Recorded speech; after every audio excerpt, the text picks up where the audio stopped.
Kjo është një ditë e madhe për Shqipërinë. Mendoj unë, mendojnë gjithë shqiptarët që në bankën e të akuzuarve gjendet një ish kryeminist, një ish president për korrupsion. A kanë bërë politikanët korrupsion në Shqipëri? Padyshim që kanë bërë korrupsion. Dhe ajo që thamë në vitin 2016 kur miratuam reformën drejtësisë, me votën e tyre, edhe me votën e atij që gjenden në bankën e akuzuarve, që do të vijë një ditë në Shqipëri kur politikanët do të gjenden në bankën e të akuzuarve për korrupsion. Unë besoj se shqiptarët sot kanë më shumë besim te drejtësia dhe drejtësia është një institucion i cili po forcohet dita ditës. Ajo që mendoj unë që politikanët që vinë këtu duhet që të mbështesin drejtësi, të mbështesin punën e lavdërueshme të prokurorëve, të prokurorisë posaçme, të cilët po të shmontojnë korrupsionin shumë vjeçar. Zoti Berisha ka zgjedhur mos jeti pranishëm sot. Keni një koment? Kush është ky? Zoti Berisha. Ka zgjedhur mos jeti pranishëm. Është një ditë e madhe për Shqipërinë, për sa kohë që në bankën e të akuzuarve.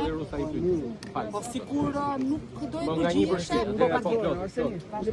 Atëherë, ju tha që është një ditë e madhe për Shqipërinë, për sa kohë që bankën e të akuzuarve është Sali Berisha. A ndani të vitin qëndrim në kohën ku bankën e të akuzuarve vjen Erion Velia e Belita Ballunku, për ato që janë të gjashmit tuaj? Atëherë, po e them një që nga viti 1912, kur shqiptarët bën shtetin e tyre të parë, Shqipëria nuk ka qenë kurrë më afër Europës se sa është sot. Dhe arsyeja pse jemi shumë më afër Europës është reforma në drejtësi, e cila ka rikthyer besimin tek drejtësia, një besim që nuk ka qenë asnjëherë. Dhe se rruga jonë e Belinda Ballunku.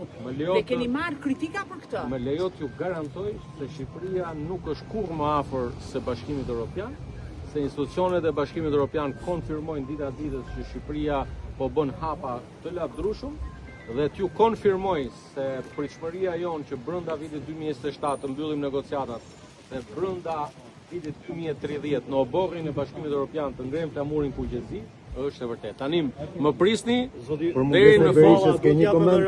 Më pyeti zoti Rusta diçka. Ai qëndroi kallëzimit tim. Është deklaruar i rrem zoti Balla. Strasburgu është shprehur për zvarritje 8 vite të procesit. Po jo, unë jam gazetar i tuan Fation Gjinaj. Ti e paske Fation, ti e paske me për shkak detyrës. Atëherë, që ta dish. Po edhe ju për shkak detyrës. A jeni gatshëm për të hetuar për ata që ke banka akuzuarve më kanë kallëzuar mua për shtypje në vitin 2012. Pyeti si e kanë. Është procesi i hapur. Jo, nuk e pyeti. Është në kushtetues. Tani, jo, lerma që ke këto kushtetues. Tani, kush e ndryshoi destinacionin? Standard ju nuk do thuat Belinda Ballunku, kush e ndryshoi destinacionin? Ti e di se sa të respektoj unë. Sot po flasim për korrupsion. Çështja për cilën flet ti nuk është korrupsion. Është dallim i madh. Ama do flisni vetëm për kallëzimin apo do keni detaje për te kallëzimi për çështën partizane?